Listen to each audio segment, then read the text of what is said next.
तो test number 7 में पहला क्वेश्चन क्या है, ये देखो आप। क्वेश्चन नंबर 1 क्या है? राष्ट्रपति का निर्वाचन प्रणाली विशिष्ट।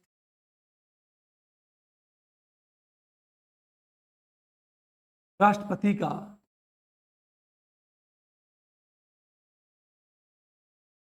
निर्वाचन प्रणाली विशिष्ट है। निर्वाचन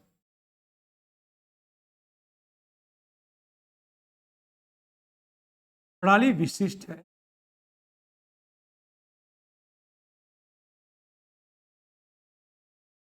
तथा राष्ट्रपति पद की गरिमा के अनुसार तथा राष्ट्रपति पद की गरिमा के अनुकूल है।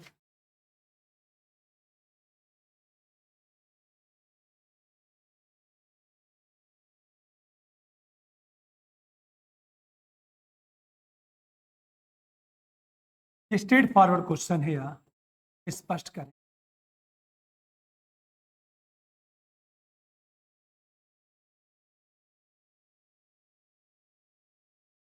ठीक है, अब इससे देखो आप, राष्ट्रपति का जो निर्वाचन है प्रणाली वो विशिष्ट है। प्रश्न के 2 पार्ट हैं, एकदम स्पेशल है ये।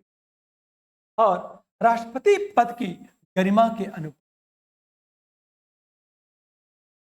बातें समझ में आ रही? तो वस्तुतः अब पूछ क्या रहा है कि जो निर्वाचन प्रणाली है ना वो विशिष्ट। तो विशिष्ट क्यों, हम इसकी बात करेंगे। बातें समझ में? वो क्यों विशिष्ट है, एक चीज।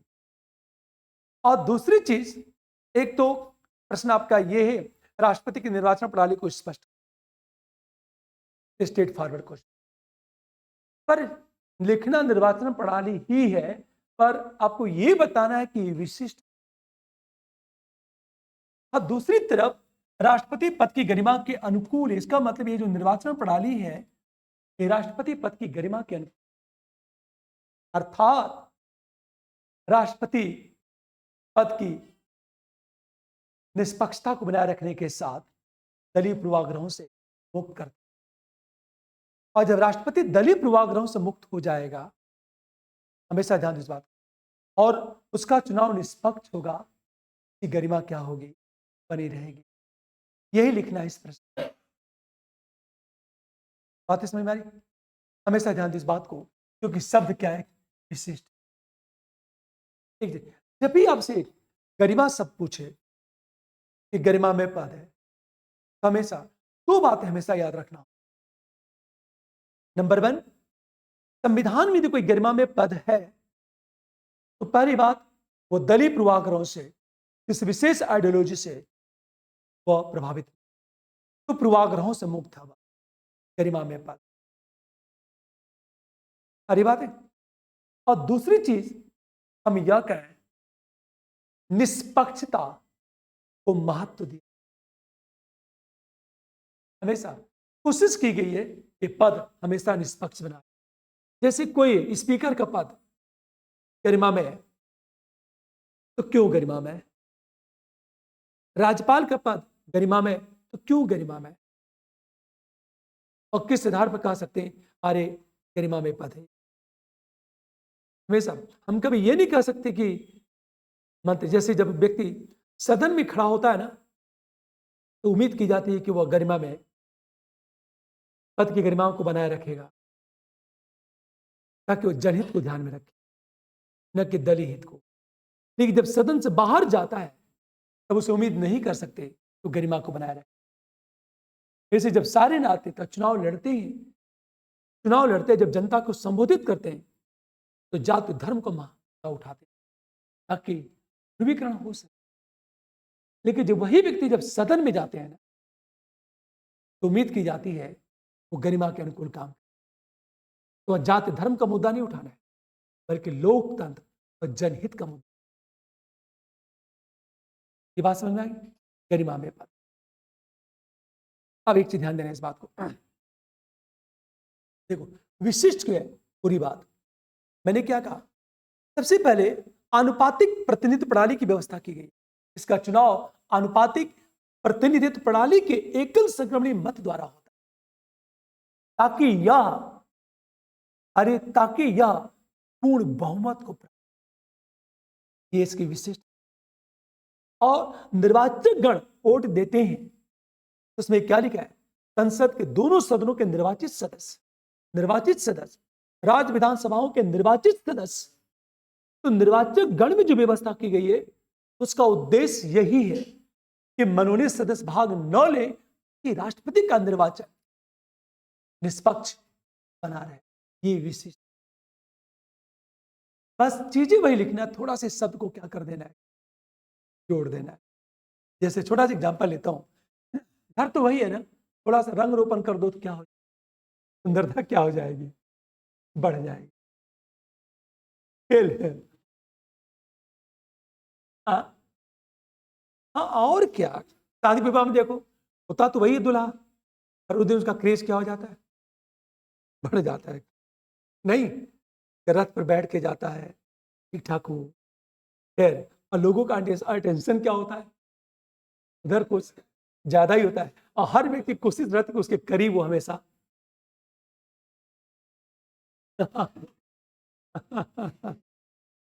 सही बात है, ये बातें समझ में आ रही बात है हमेशा।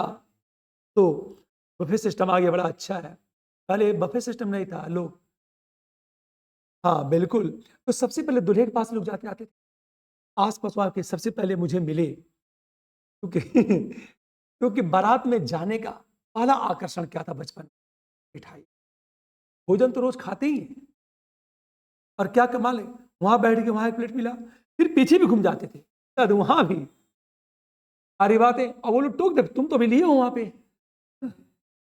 बड़ी अच्छी बात है, क्या दोस्त, आज तुम रख लो, मैं जा रहा हूं, अरे 3 दोस्त और तुम 3 प्लेट रख दो, और 3 प्लेट रखा, दोस्तों के नाम पे खुद ही खा रहा हूं। हाँ, नहीं अब तो बुफे जितनी बार चाहो, हाँ, तो मिठाई जितनी बार चाहो उतनी बार ले लो। जैसे एक महोदय थे, आइसक्रीम बहुत पसंद थी, 8 प्लेट, मैं भी खाया आइसक्रीम 8 प्लेट। तब तो ये भी थोड़ा घूर के देख रहा था, तो कह रहे देखो भाई, व्यक्ति बार बार खा रहा है, कैसा व्यक्ति आगे देखो आइसक्रीम खा रहा है, हमने कहा मुंह उधर कर लीजिए, हमने मुंह उधर कर लिए। अरे बात है। और फिर जो व्यक्ति मैंने पूछा, आपको कोई आपत्ति है किस बात की, तो खा रहे हैं तो आप क्यों बार बार देख रहे हैं? कहा नहीं नहीं, आप लोग खा रहे हैं कोई दिक्कत नहीं है मुझे, पर थोड़ा सा सोच समझ के खाइए, और बाराती लोग भी हैं। मैं कहा ठीक है, हम लोग थोड़ा थोड़ा लेंगे। अरे आते, और 8 प्लेट हम लोग खा चुके थे। हद ये हो गई, नाम नहीं लूंगा, वो गुजरात कैडर में महोदय हैं, वो अब तो इस समय सेक्रेटरी है। वो बंदा प्याज दोनों पॉकेट में भर के लेके आया, मैं भी भर के लाया। प्याज बहुत महंगा था, 100 रुपए केजी, वो भी प्याज भरा, मैं भी प्याज भरा। कौन भाई, रिश्तेदारी किसी निभानी तो है नहीं। अच्छा, शहर में गांव के लोग पहचानते हैं, वहां तो एक व्यक्ति इनवाइट किया वही पहचानता है, और कोई पहचानता है नहीं, न लड़की वाले लड़का वाले, और जो बुलाया वो कहीं घूम रहा है, वो उसको क्या पता। तो पॉकेट में जितना भरना हो भर लो, क्यों, प्याज बहुत महंगी, सोचो आप।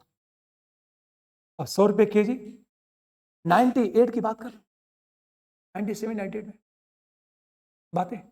और उस समय तो कुछ तो ऐसे, में एक लड़का था यार, मुझे भी बताया होते यार, मैं पॉलिथीन लेके चल, और ये मतलब कोई संकोच ही नहीं करते। वो खाने के मामले में पूरे हॉस्टल में क्या थे, बदनाम। मतलब जब भोजन का नाम है, पूरा हॉस्टल ओ फला पांडे, जब भोजन खत्म करना तो उसको बुलाओ, वो दुबला पतला, जब वजन कुल मिलाकर, अब भोजन कहाँ करता, कि किसी रैंक मारा हुआ, सेकंड अटेम्प्ट में किसी। तो पढ़ने में भी जुनून वैसा ही था, खाने में भी जुनून क्या है, वैसा ही। और आप गाली देते रहिए, कोई असर, हाँ, पेट भरना चाहिए। अब एक बात, वो कहता था, ब्राह्मण भोजन न करे, ब्राह्मण होना उसका क्या है, कलंक है। अरे बात है, और खाए भी और बात करके ले जाए भी।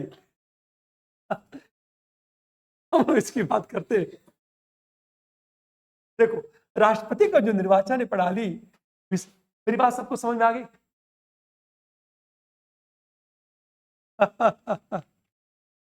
चलो। हाँ? इसलिए रविंद्र तुम्हें नहीं बुलाएगा। हमेशा ध्यान दो इस बात को। सबसे पहले हम इंट्रोडक्शन की बात करें, फर्स्ट पैरे में। फर्स्ट पैरे में समझ में आ रही बात है? पहली बात, अनुच्छेद 52 के तहत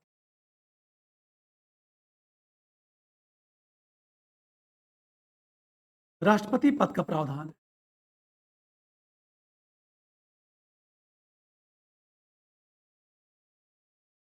तथा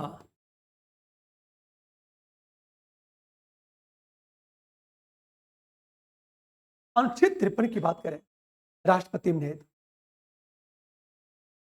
अनुच्छेद 53 के तहत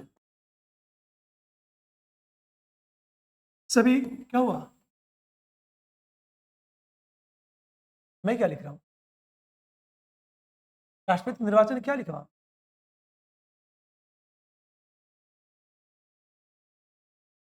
52 राष्ट्रपति का प्रावधान है ना।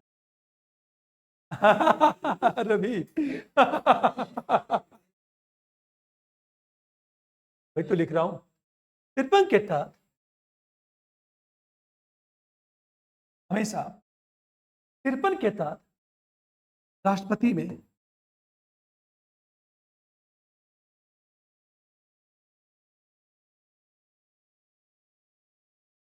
कार्यपालिका शक्ति ने, किंतु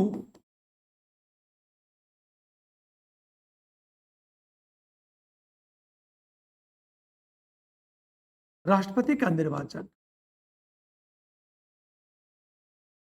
अप्रत्यक्ष तरीके से,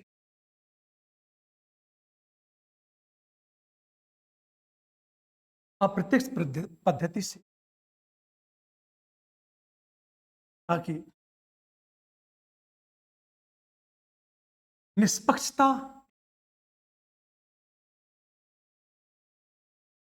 एवं गरिमा बनी रहे।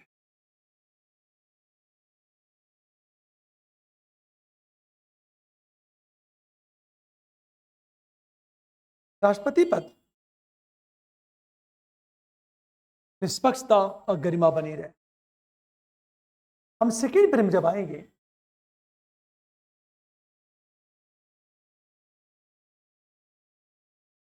ठीक है, अब सेकेंड प्रेम राष्ट्रपति का निर्वाचन प्रणाली चले। सेकेंड पैरा में राष्ट्रपति का निर्वाचन प्रणाली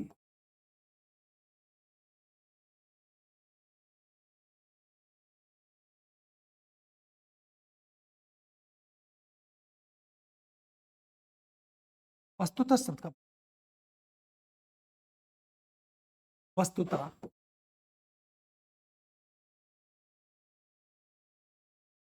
विशिष्ट है।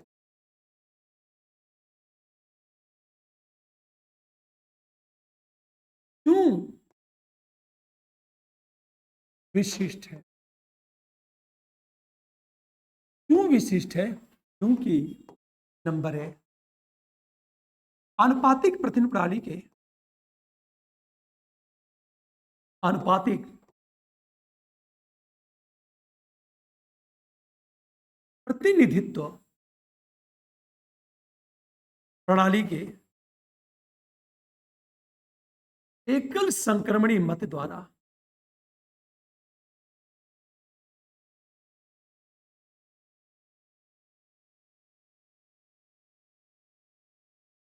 चुनाव, ताकि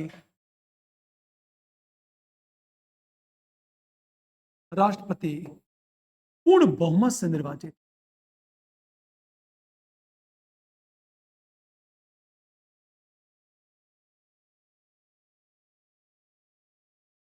पहली बात तो ये। दूसरी बात, निर्वाचक मंडल में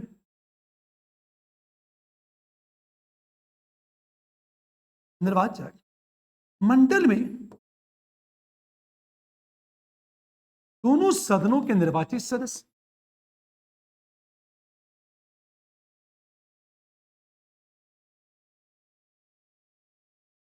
राज्य विधानसभा के निर्वाचित सदस्य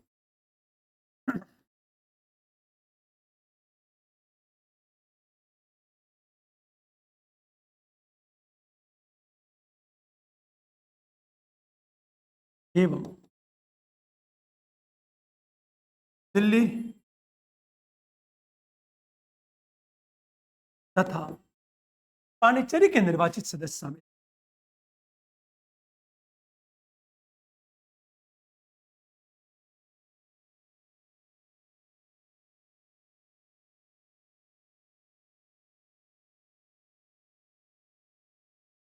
ताकि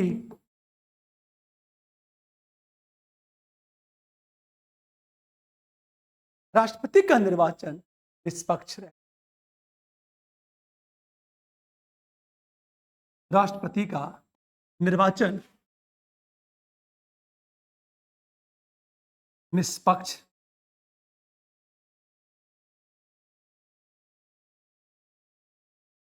हम तीसरी चीज बात करें,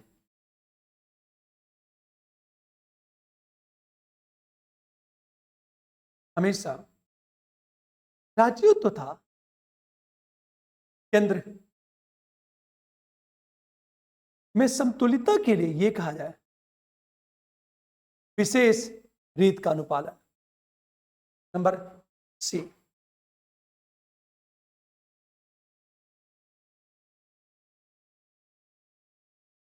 राज्यों तथा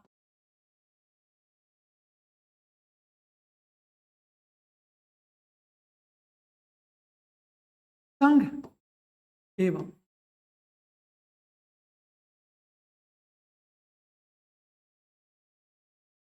राज्यों के बीच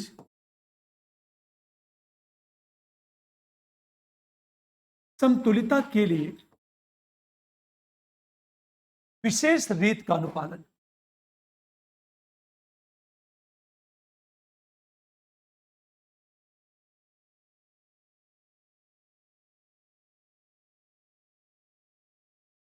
जैसे अब O2 के मूल्य की बात करें, राज्य विधानसभा एक सदस्य का मूल्य, राज्य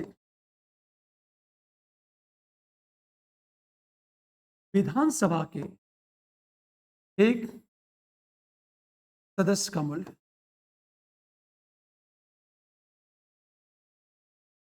राज्य की कुल जनसंख्या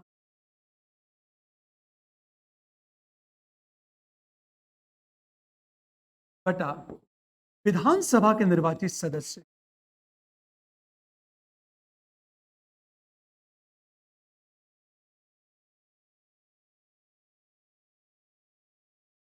आगे 1000। सेकेंड की बात करें, यह क्या है, संसद के एक मत का मूल्य,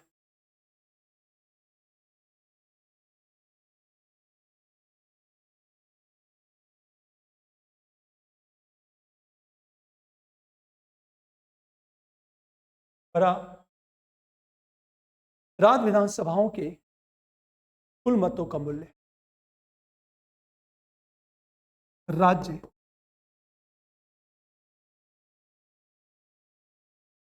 विधानसभाओं के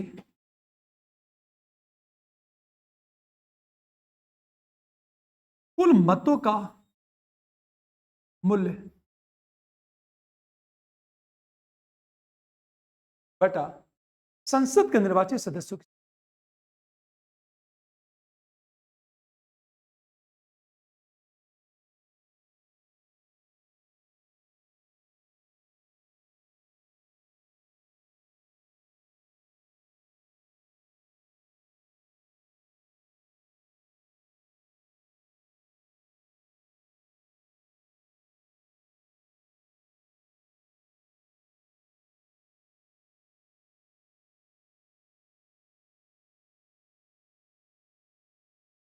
ठीक है, अब इससे देखो ध्यान,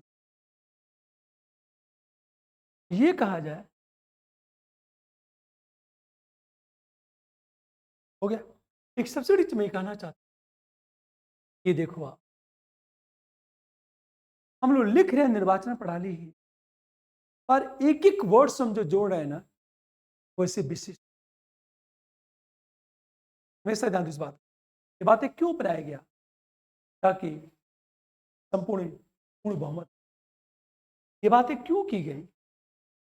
ये सारी बातें करने के बाद ये विशेष रीत की बात कर दिया। मान लिया जाए निर्वाचन प्रणाली के बाद आपने ये चुनाव होता है, ये निर्वाचन गण होते हैं, ये चीज होती है। विशिष्ट क्यों है? कि पनीर और शाही पनीर है तो वही चीज, थोड़ा सा क्रीम डाल देंगे तो क्या बन जाएगा? शाही पनीर। है तो ग्रेवी वही, या भी वही चीज है, एक वर्ड्स के बाद। अच्छा, इतनी बातें करने के बाद अब हम सीधे बात करेंगे, आएंगे हम थर्ड पैरे में आएंगे।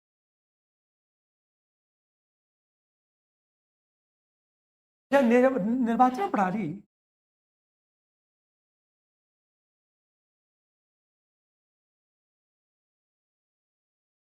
राष्ट्रपति पद की गरिमा के अनुकूल है। राष्ट्रपति पद की गरिमा के अनुकूल है।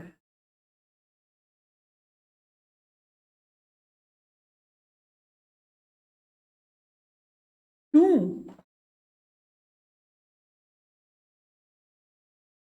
क्यों अनुकूल है? हम नंबर एक की बात करें, अप्रत्यक्ष निर्वाचन पद्धति को अपनाएगी।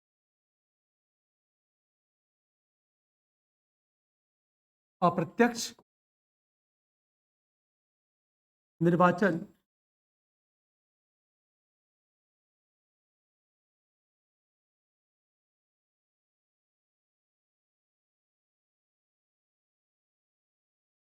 ताकि राष्ट्रपति दलीय पूर्वाग्रहों से बचाना, ताकि राष्ट्रपति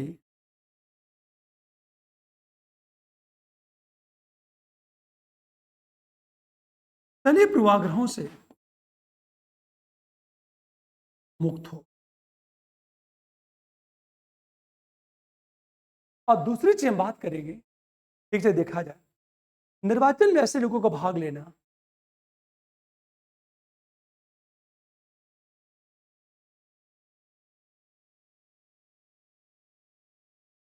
ऐसे लोग भाग ले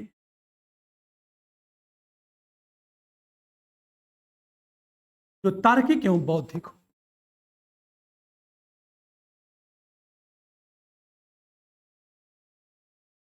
जनता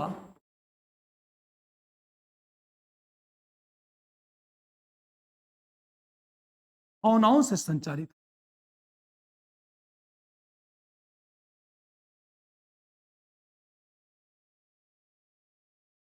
यदि हम बात करें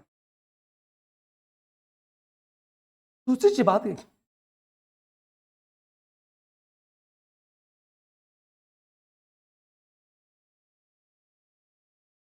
नंबर दो बी हो गया। नंबर बी की बात करें,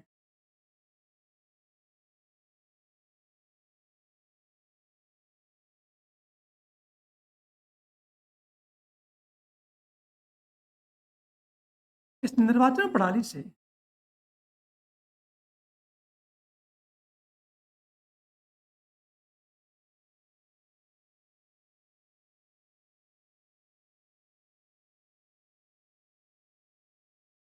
राष्ट्रपति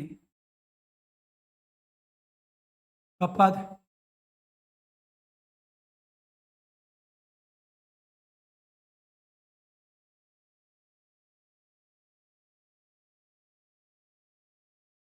राष्ट्रपति का निर्वाचन निष्पक्ष तरीके से सब,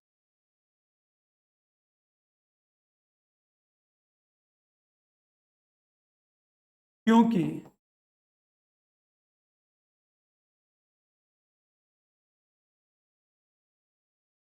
मनोनीत सदस्यों को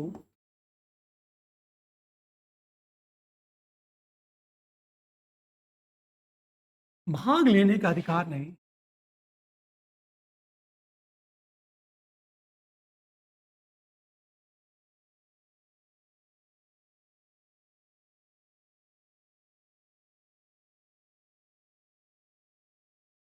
तथा विधान परिषद को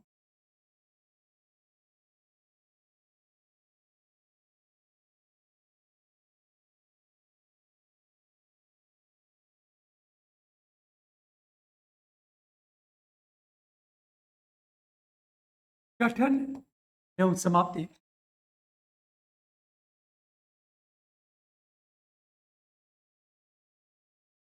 राज्य विधानसभा के ऊपर है।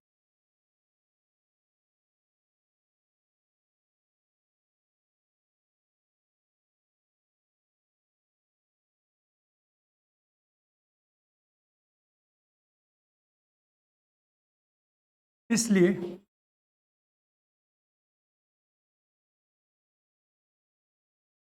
इसके दुरुपयोग को रोकने का प्रयास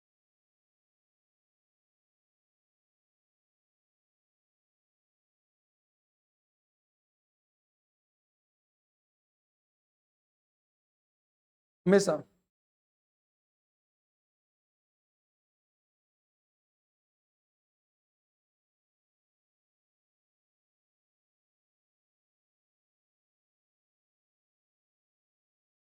अंत में देखा जाए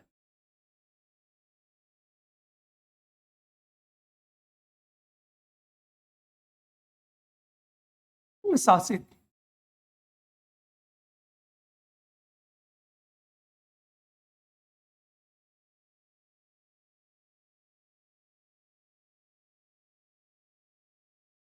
क्योंकि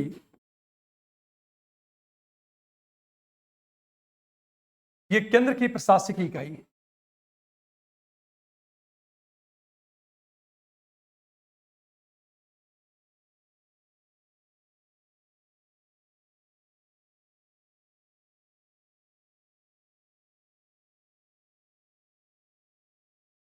तथा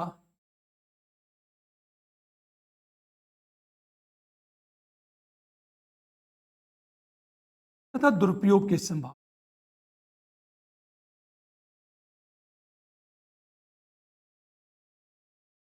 अंत में हम डी की बात करें। नंबर डी, पद की गरिमा के अनुकूल है कैसे। नंबर डी, ये कहा जाए इज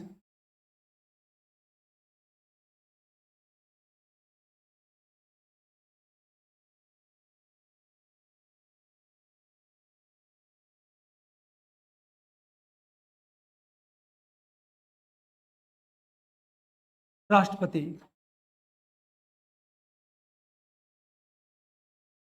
का निर्वाचन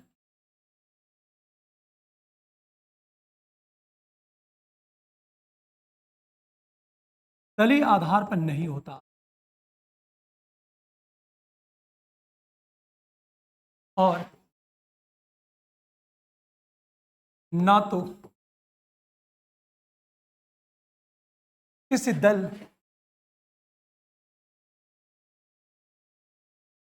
के चुनाव चिन्ह का प्रयोग होता है।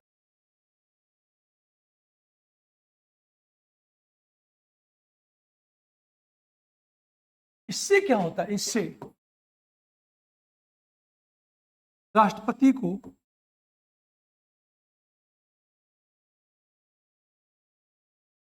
सभी दलों का समर्थन प्राप्त,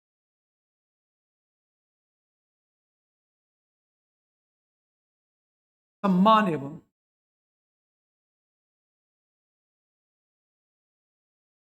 समर्थन प्राप्त।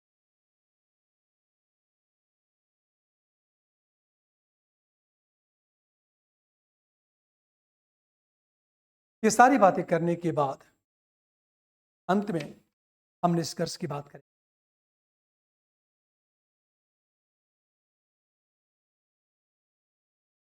और निष्कर्ष की जब बात करेंगे हम लोग तो फोर्थ पैरा आएंगे। हाँ, फोर्थ पैरा।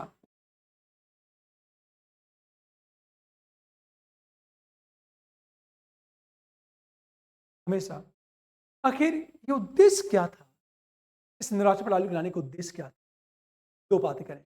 एक तरफ संसदीय लोकतंत्र के अनुरूप राष्ट्रपति,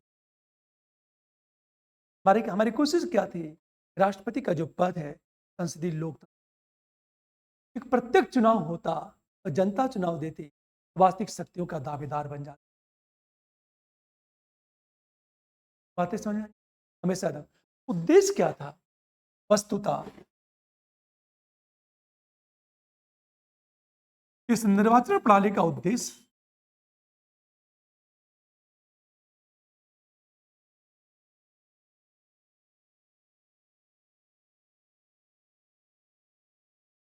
राष्ट्रपति पद को संसदीय लोकतंत्र के अनुकूल बनाना,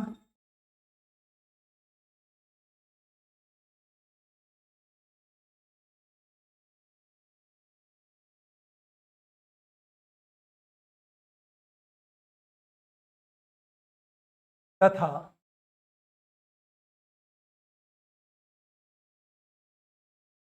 संवैधानिक मूल्यों के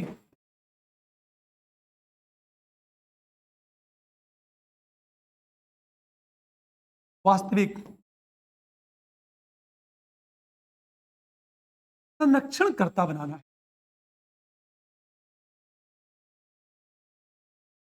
जब वो पूर्वाग्रहों से मुक्त रहेगा तभी संवैधानिक मूल्यों का संरक्षण करेगा। जब किसी पॉलिटिकल आइडियोलॉजी से प्रभावित होगा ना, राजनीतिक विचारधारा से भी प्रभावित हुआ, हो सकता है दलीय पूर्वाग्रहों से ग्रसित हो। यह भी हो सकता है, जैसे बेस्ट एग्जाम्पल कलाम साहब, PR नारायण की बात करें, डॉक्टर राजेंद्र प्रसाद, हरी बातें, डॉक्टर राधा कृष्ण, लेकिन बीच के जितने भी राष्ट्रपति हुए, फॉर एग्जाम्पल बात करें जाकिर हुसैन, फखरुद्दीन अली अहमद, PB गिरी, नीलम संजीव रेड्डी, वेंकट रमन, ज्ञानजैल सिंह, शंकर दयाल शर्मा की हम बात करें, और एक चीज रामनाथ कोविंद, द्रौपदी मुर्मू की बात करें हम, और जो महिला हुई थी प्रतिभा पाटिल, ये लोग ना एक विशेष आइडियोलॉजी से प्रभावित देखा जाता हो, और कई बार डिसीजन में इनका निर्णय दिख जाता है। जैसे जाकिर हुसैन, फखरुद्दीन अली अहमद, नीलम संजीव रेड्डी, ज्ञानजैल सिंह, शंकर दयाल शर्मा, वेंकट रमन, ये सब के सब कांग्रेसी विचारधारा से, प्रतिभा पाटिल कांग्रेसी विचार, रामनाथ कोविंद, द्रौपदी मुर्मू, ये लोग बीजेपी की विचारधारा से प्रभावित हैं, इन मूल्यों को प्रमोट करते हैं इनडायरेक्ट। देखिए कलाम साहब, PR नारायण की बात करें, इन लोग के जो डिसीजन है, डॉक्टर राजेंद्र प्रसाद, डॉक्टर ये राधा कृष्ण, ये किसी आइडियोलॉजी के प्रभाव में नहीं थे, और निष्पक्ष होकर इन्होंने डाले दूसरे स्टेट, बीच में कलाम साहब आए और PR नारायण, ये बात है समझ में। बल्कि प्रतिभा पाटिल हुए, आपके शंकर दयाल शर्मा हुए, ये लोग, अभी रामनाथ कोविंद है, ये तो लगता है कि विशेष पार्टी के सक्रिय नेता है, कई बार ये लगता है।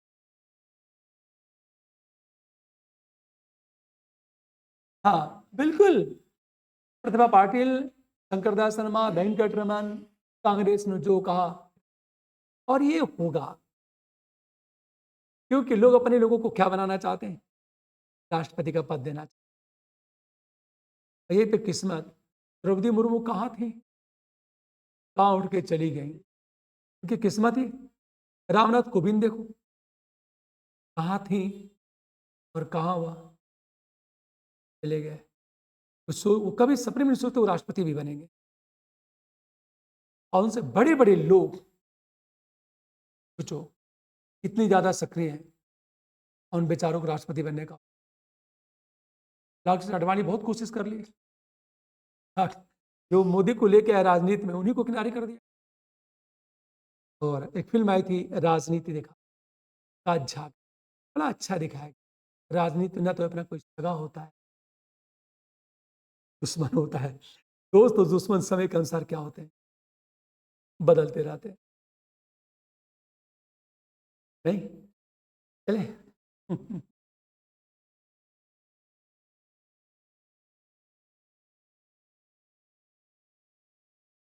हाँ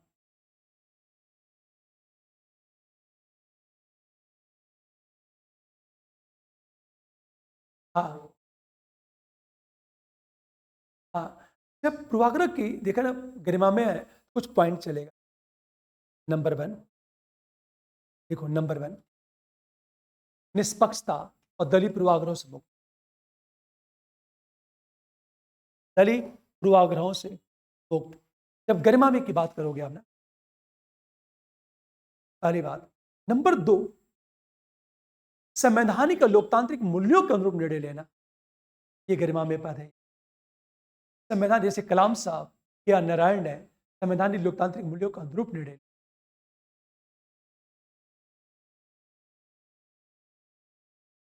संवैधानिक या लोकतांत्रिक मूल्यों के अनुरूप डिसीजन। सारी बातें ये गरिमामय की बात करें। क्लियर। हम नंबर 3 की बात करें, गरिमामय पद का मतलब क्या होता है? जब कोई भी पद होगा ना, अच्छा एक और चीज ध्यान दो इस बात को, जब वो पद होगा, अब डिपेंड करता है कि राष्ट्रपति का पद है कि राज्यपाल का पद है। ध्यान दो, न्यायाधीशों के संदर्भ में गरिमा शब्द का प्रयोग होगा अलग। अभी राष्ट्रपति और राज्यपाल की बात कर ले।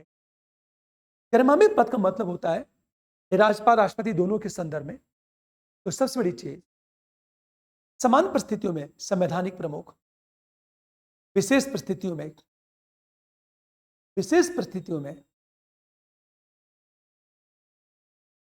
अपने विवेक का प्रयोग।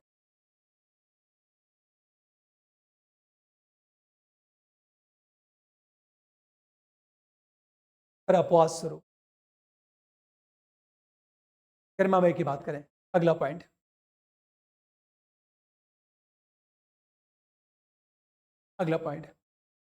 राज्यपाल राष्ट्रपति दोनों के संदर्भ में सदन की गरिमा को बनाए रखने पर बल।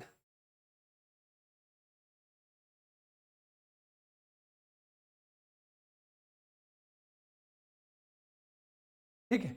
और सभी दलों का विश्वास पात्र, सभी दलों से सब।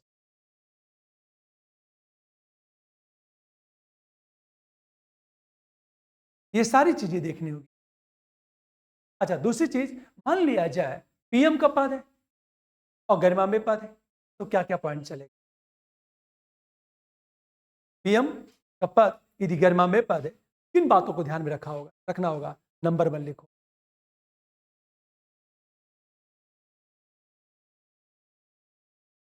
नंबर 1, सदन की प्रक्रिया का निष्पक्षता से अनुपालन। सदन की प्रक्रिया का निष्पक्षता से अनुपालन।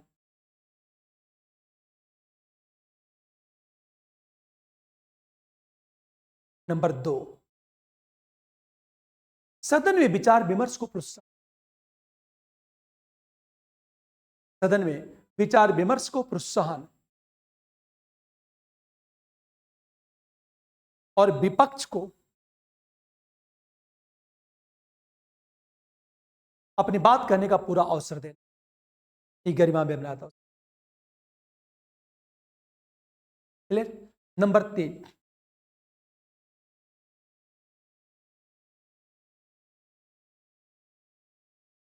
3, सदन के सदस्यों के संबंध में निर्णय लेते समय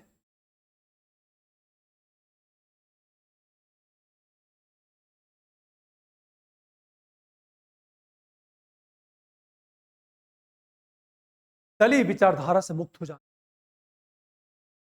दलीय विचारधारा से मुक्त हो जाना।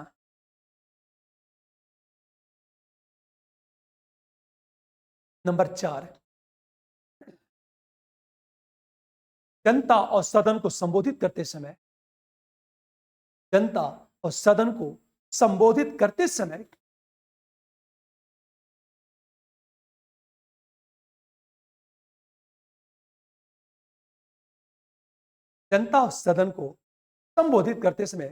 जन संप्रभुता के विचार को महत्व दे।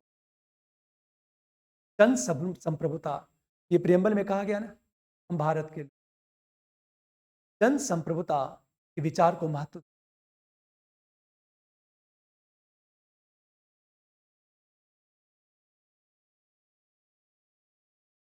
क्लियर।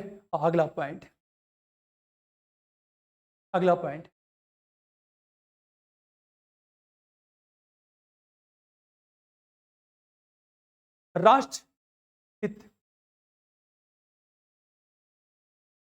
राष्ट्रहित के संदर्भ में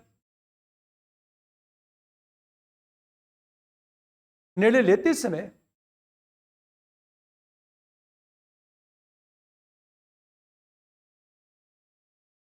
सभी दलों को महत्व देने के साथ आम सहमत पर बल।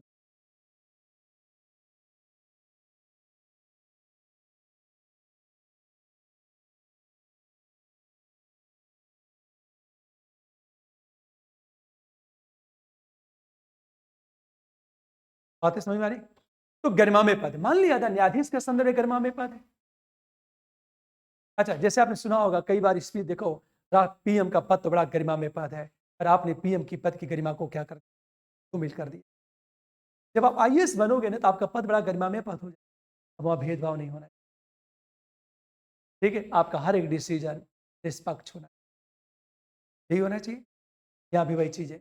जैसे न्यायाधीश के संदर्भ में गरिमामय पद की बात की जाए तो क्या क्या पॉइंट चले? देखो, नंबर 1, न्यायाधीश के संदर्भ में, क्लियर? नंबर 1,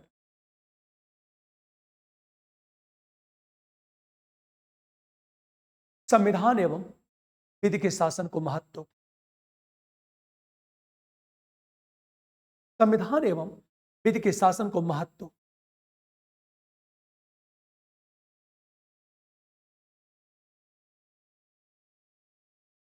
नंबर 2, न्यायपालिका के लिए निर्धारित, सॉरी न्यायाधीशों के लिए निर्धारित आचार संहिता का अनुपालन।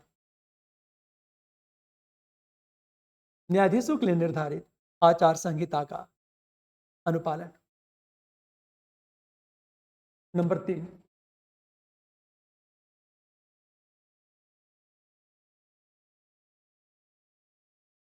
3, राजनीतिक टिप्पणियों से दूर रहना। राजनीतिक टिप्पणियों से दूर रहना।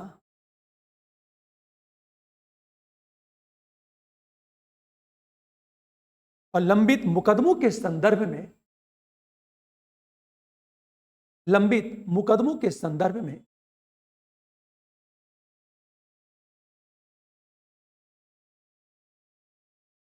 मीडिया के साक्षात्कार से बचना। मीडिया के साक्षात्कार से बचना।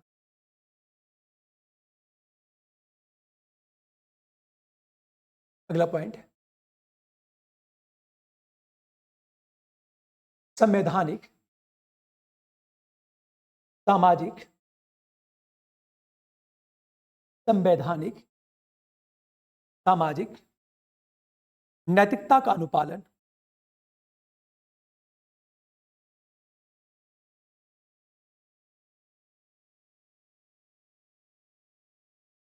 ठीक है, संवैधानिक नैतिकता, सामाजिक नैतिकता का अनुपालन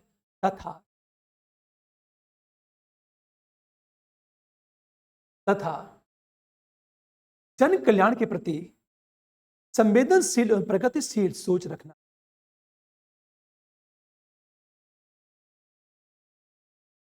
प्रगतिशील एवं संवेदनशील सोच रखना, ये गरिमामय पद है उसका। और एक बात ध्यान देना, सुप्रीम कोर्ट के अनेक ऐसे डिसीजन आए हैं जो जन कल्याण के प्रति ज्यादा प्रतिबद्ध या संवेदनशील। ये मान लिया जाए कि उसने प्रगतिशीलता और संवेदनशीलता को खो दिया, इसका मतलब ये है गरिमा पद छोड़। अक्सर कहा जाता है कि न्यायाधीश का पद एक गरिमामय पद है। आज जब, जैसे छोटा सा एग्जाम्पल लेता हूं, सदन का कोई सदस्य यदि असंसदीय शब्द का प्रयोग करता है ना, कहते हैं उसने गरिमा को धूमिल। ये बातें समझ में आ रही? कोई दिक्कत? अच्छा, तो स्पीकर के संबंध में तो सारी बातें लिखी हैं, वो भी गरिमामय पद है वो। मैंने कहा था मोहिबा का मुद्दा चल रहा था, पूरी संभावना है यहां से प्रश्न जरूर बनेगा। अगला क्वेश्चन चले। अच्छा, मैं कहना चाहता हूं कि जैसे कुछ, मैं आपको यदि 15-20 चीज लिखवाना चाहता हूं, 15, जिसको कहते हैं लफबाजी, समझते हो ना? तो कुछ नहीं आएगा तो 5 पॉइंट क्या करो, उसको डाल दो। हाँ, अभी चिंता, मैं सोच रहा हूं कि कहीं भी कुछ भी क्वेश्चन पूछ, जब कुछ नहीं आएगा, ये ट्रिक होता है, सबका ट्रिक है। सारी बातें जैसे आलोचना, तो कुछ नहीं आ रहा है क्योंकि आपने जीवन में कभी पढ़ा ही नहीं उसके बारे में, भी कुछ नहीं, 2 नंबर तो मिले, तो वहां भी सेटिंग। बात इसमें वो मैं लिखवा देता हूं, चिंता मत करो। क्या हुआ जानते हो, एक बात हो, ये भी ट्रिक है नंबर पाना। पढ़ने से नंबर नहीं मिलता, पढ़ते रहो, नॉलेज बहुत है, नंबर ही नहीं आए। हाँ,